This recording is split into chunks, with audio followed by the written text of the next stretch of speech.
Hi everybody, thanks for tuning in for this video. This is my mom and my sister, and you may remember Pup. A lot of people remember Pup. Her name's Kelly, but I've always called her Pup.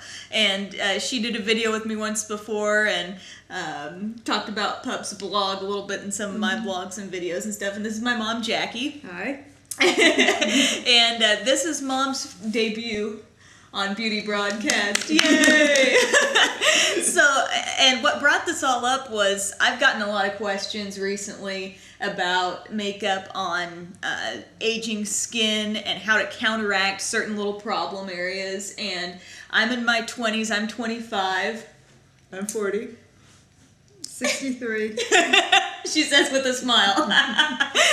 Go Mom, that's awesome. And so I thought it would be interesting to kind of combine us all, and for this Facebook forum, as I've called it, where I've taken different questions off of Facebook, just put out a topic, you guys ask the questions, and then I kind of answer what I have time to do. Tyler did one last week, and so we've got some guests in here this week for this one. And over the course of an hour, we got more than 30 questions. Yeah, so we're not going to be able to get to all of them, unfortunately, but some of them kind of overlap. So we'll just get started and kind of see what we can answer here. So the first one was from Emily. And she said she's turning 40 and wants to know about a foundation for combination skin, so meaning she has some oily places on her skin. Well, I have really oily skin, and I always have. And I used to use liquid foundation, and then for a few years I used stick. You know, that was kind of popular for a while. And I got into the minerals, and I think that's really been the best for me for oily skin. For combination skin, I think it would work well too. It's as sheer as you want it to be, or as, you know, has a lot of coverage if you want to put it on a little bit more too. So and you use the L'Oreal Bare Natural, yeah. Great. In the palest shade they've got. Awesome. That might help people though, because they kind of see our skin tones and they want to know where do I match up. I'm all the way over on the left.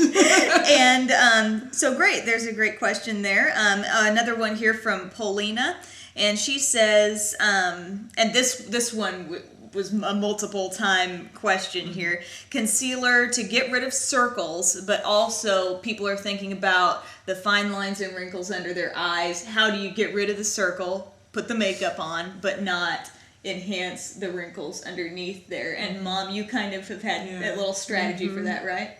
Yeah, I think the concealer, and then Kelly mentioned using it with an eye cream, mixing it together with the concealer, and then just dotting it under the eye, and then tending to go up into here where that starts to darken, and that really can help a lot. So you opt to use then like a creamy concealer for my age, yes. Either the kind with where it's a wand and you pull it out. Not the stick where it looks like lipstick. No sticks. Okay, those can be a little bit dry, and I think sometimes those are good on blemishes and things where you want that thick coverage. But here it's like you want the coverage, but you don't want it to be super thick. And in that same vein, you can also keep it light around your eyes, which is a good thing for, you know, the dark, any lines. It will kind of give you a lighter look. As far as brands, there's a lot of good concealers in the drugstore. I have liked the Maybelline Mineral Power. That's what I used to. You've been using that. I've gotten a few people onto that, and they've really enjoyed it. Not only for blemishes, because it's very gentle, but the under eye area, it's not thick either. Right, and I do the thing with the eye cream, combining it together, and they seem like they're pretty much the same consistency, you know, and just smooth them around. If you're having, if somebody's watching this that's having a huge problem with very dark circles and a lot of discoloration, the Bobbi Brown Creamy Concealer Kit, it's not cheap, but it is good. I mean, I can tell you, it's worth it if you have been plagued by that sort of discoloration right here and right in here. Some people with more olivey skin tones can lean toward that issue. That's one of the best. NYX or NYX concealer in a jar from cherryculture.com is the closest drugstore alternative to that, but it's creamy. It's in a little pot form. You can use a brush or your finger to apply it. And Mom, go over again what you were saying about like right in here, like with your eyebrows. Of course, we all know that if you'll put it in the corners and in the inner area with something lighter there, that always makes you look fresher and a little more awake. But the brow starts to droop at this point, and if you will put a lighter color right in here, be very careful to keep that lighter, and then head on up to under the brow.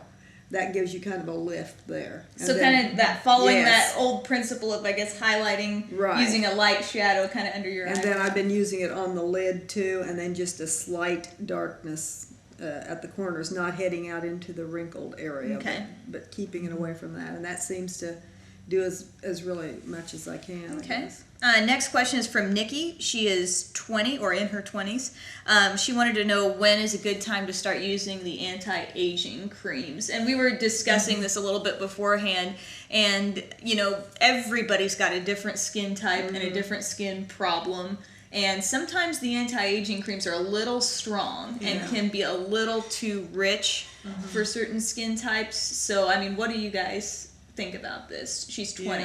Yeah. I said I didn't start it until like maybe I was in my early mid 30s, and that was when Neutrogena came out with, it was anti-blemish, anti-wrinkle. It was something for people that had both problems, and for the first time it seemed like this is something I could use, and I still use it. And so I would say use however strong of a product you can, and if you find you can't, then don't use it, but use whatever you can, because I think the sooner you start, the better, and you just have to find something that you can accept, you know, that your skin can tolerate. I've been using an interesting kind of combination of products. It's the Mary Kay Time-Wise Moisturizer, but it's the one for the combination to oily skin. So it's light, but it has the anti-aging kind of properties in it. But if you're not, I mean, you want to also balance things out by making sure you've got SPF in what you're using. Like Pup here, I mean, people probably are like, if we had a closer in shot of Pup, I mean, you wouldn't believe that Pup was 40 years old. I mean, it's just, she's got such a youthful appearance and youthful skin, but you said you really, it was staying out of the sun is the big key. I remember I was, I think, 17, 16. It was during the summer, and I was laying out in the sun on a blanket, reading a magazine, and I just kind of thought to myself, why am I doing this? This is hot. I feel gross. I'm just going to get a sunburn. You know, it's just kind of nice to relax outside and stuff, but that was it. And so I just kind of stopped doing it then and there. And so it's been like 23 years I haven't tanned at all. And you've got great skin to show for I got great skin, I guess. She but does. I also, like, if I do go out in the sun, I have sunscreen on. I have a hat or an umbrella. I mean, when we went to Italy, I walked around with an umbrella almost all the time. And you feel a little bit dorky doing that, but It's worth you know, it you in should the see end, the isn't it? leathery faces I in bet. Italy. You know, people that just get blasted by the sun every day. Yeah, and if you want the tan, I mean, there's no shortage of products out there where you can safely do it yourself with. I mean, there are gradual tanners for the face and body, and then the more, you know, spray tan, things like that actually work. So In my age group, you know, we were encouraged to sit out in the sun, and that the term "healthy tan" was used, which of course those words don't go together. And you didn't have any kind of sunscreen, and no It's just like sunscreens, baby oil. nothing. So of course you need all the help you can get. And anyone young, Emily did tan at an earlier age, and so I think the anti-aging goes along with how much tanning you might have done too in your early years, and you know, you're going to need a little more help on those things. Right. Next question is from Tina. She is 36 and says, eyeliner can start to look kind of harsh all the way around your eye. When should you stop doing that? Or maybe what are some ways to make that a little more wearable? You taught me that you should just come in from the edge of the eye a little bit and kind of maybe smudge that and not make that, you know, line, which I never did do, but a lot of people do. I think it makes it a little less severe and yet brings it out, brings your eyes out a little bit. I've said before in my videos, I'm not a big makeup rules person because, I mean, that takes the fun out of makeup to say, like, you know, you can't do this past age, whatever. I think that's a little crazy. Do what but, you want. you know, if you like the look of something, I think we all kind of have a vision of the way we feel like we look best. And I think there are ways you can, if you like the definition around your eyes, some people have very round eyes, and sometimes people actually think they're big eyes. They kind of want to bring them in, like rein them in a bit. So sometimes it can be nice to define the lower part of your eye, but I think smudging and keeping that line very soft is a good way to make less attention drawn to the makeup and more to your eye and the definition around it. The gel liners, the cream liners that are out there right now that can be applied with a brush and smudged out with a Q-tip or another smallish brush can really just, you know, enhance it. Or just a powder shadow with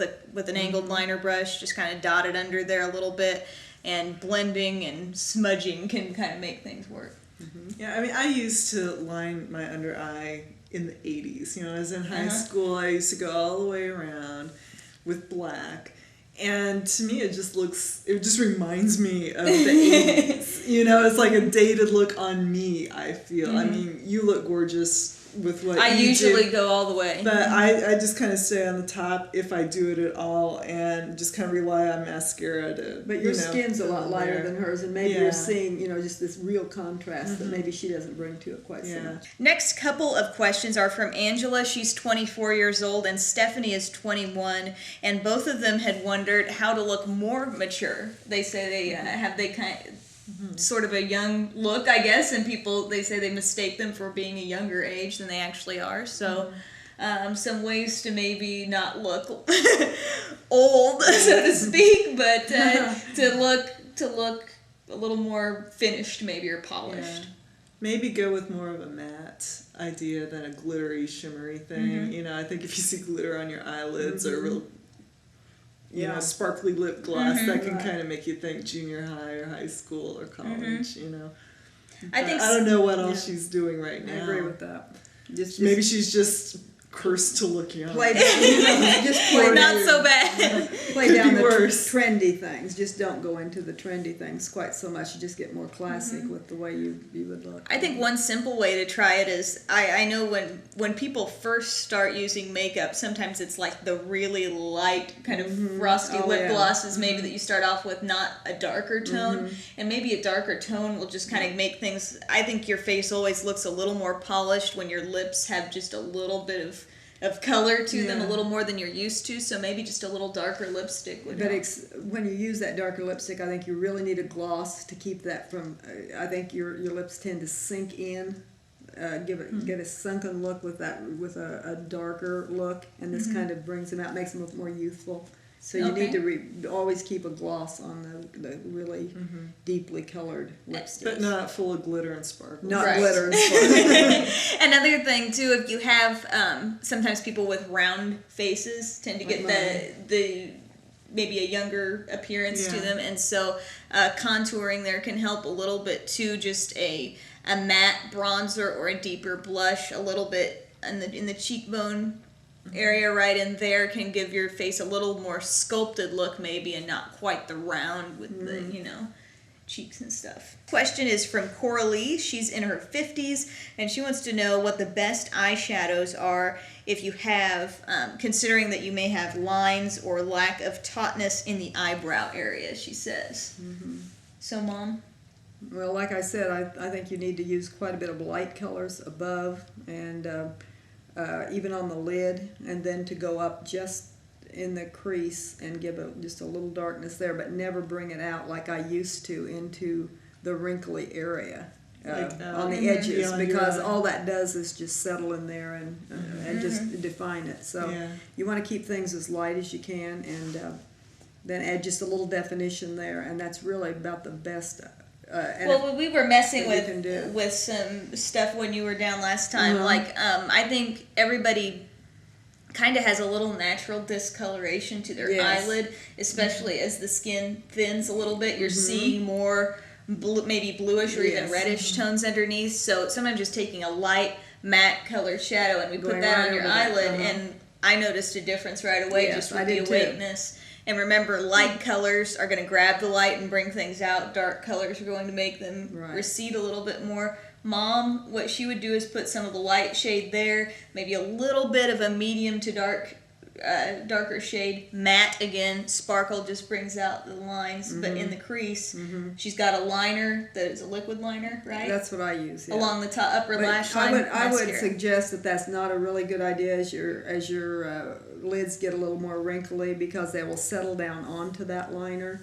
And if you would cry or laugh even, and moisture would come, you can that will rub up. What I like to use, especially if I'm going to a funeral, a wedding, or something like that, I will use a waterproof liner. But it is a liquid, because it's just too hard to get anything else on kind of a soft, wrinkly eyelid. And so this is the only way you can get a nice definition there. Well, unfortunately, that's about all the time we have for the questions. We had a lot of good questions. Fortunately, hopefully, some of these kind of overlapped, and maybe some of the things you were sitting at home wondering about got answered here with the questions we had. But any final thoughts on the topic, just from you guys? One thing I didn't say was I've stopped sleeping on my stomach, and I've noticed a huge difference in the way I look in the morning, wrinkle-wise and tiredness-wise and dark circle-wise. So if you're having those kind of problems, just see what happens if you kind of force yourself to lay on your back. That's really true. Worth a try. It's hard to do that, though, if you don't like that position, and I really don't. Or like start out like that, and you might roll over in the middle of the night, but at least you're not spending all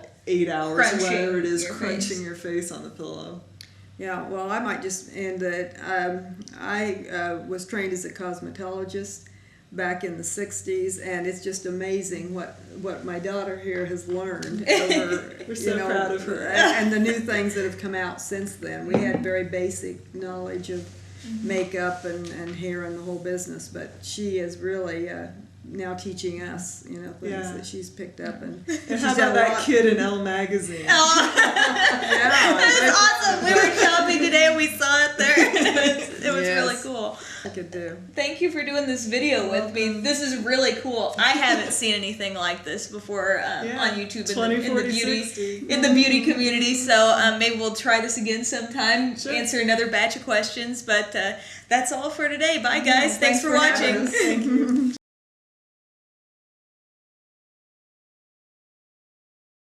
Okay. Do you want to get a little bit more on you? Because I've got like shoulder room. Yeah, and right. I'm not seeing all of poop. Okay. Okay. Have you been on any of her videos before, Mom? No. All right. 3, 2. Wait a minute, you did me something. You did something. Thank you for the blooper material. Somebody who maybe stayed out of the sun. Right. So. Time out. My battery's flashing. I think we pretty much, that was the anti-aging creams, guys.